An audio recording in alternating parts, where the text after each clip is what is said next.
7वां प्रश्न है ना।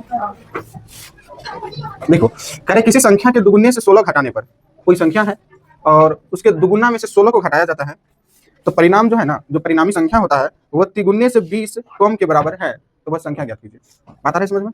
कोई संख्या है और संख्या तुमको पता नहीं है।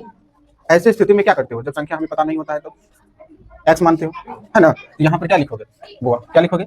माना, यही ना लिखोगे, माना कोई संख्या, माना कोई संख्या एक्स है। बात समझ गया? कोई भी संख्या हो, उस संख्या के बारे में एग्जैक्ट जानकारी हमारे पास नहीं है, इसलिए हम वैसे अज्ञात संख्या को एक्स मान लिए। अब आगे डाटा लिखेंगे प्रश्न से। क्या लिखेंगे? प्रश्न से। प्रश्न से का अर्थ यह हो गया कि अब आगे जो हम स्टेप बढ़ाएंगे वो प्रश्न के अकॉर्डिंग बढ़ाएंगे।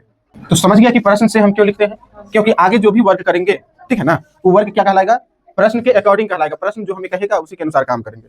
तो प्रश्न कह रहा है कि किसी संख्या के दुगुने से 16 घटाने पर, तो यह संख्या x है, इसका 2 गुना करोगे ना, तो 2 से गुना करोगे तब ना 2 गुना हो जाएगा।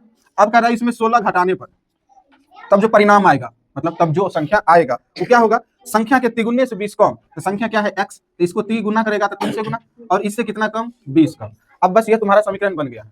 और जैसे ये समीकरण बना तो समीकरण तो सॉल्व करने आता है तुमको, आता है ना, उसी प्रकार से इसको क्या कर लेगा? सॉल्व कर लो। तो 2x यहाँ है, 3x को इधर लेके आओ तो माइनस में 3x होगा, अब बराबर में इधर 20 हो जाएगा। माइनस है तो इसलिए माइनस लिखे। यह माइनस 16 यहाँ पर है ना, इस 16 को इस साइड लेके जाएंगे तो 16 तो माइनस में है, इधर आके 16 किस में चल जाएंगे? प्लस में चल जाएंगे। अब 2x में से 3x को माइनस करेगा, घटने वाला है नहीं है, तो तुम उल्टा घटा लो। इसमें से 3x में से 2x को घटा लेगा तो एगो x बचेगा, और ये माइनस भी आएगा, बराबर में 20 में से 16 को घटा लेगा तो -4 बचेगा ना। माइनस से माइनस को काट दो और फिर क्या हो जाएगा? x बराबर 4। तो प्रश्न में माने थे कोई संख्या x, वो x कौन सा संख्या निकला? 4 निकला। यहाँ लिख दो, अतः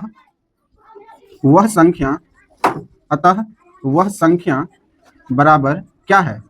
4 है। 4 ही ऐसी संख्या है जिसको दोगुना में से 16 घटाओगे या फिर तिगुना में से 20 घटाओगे, है ना, तो दोनों आपस में क्या कर जाएंगे? बराबर हो जाएंगे। समझ गया?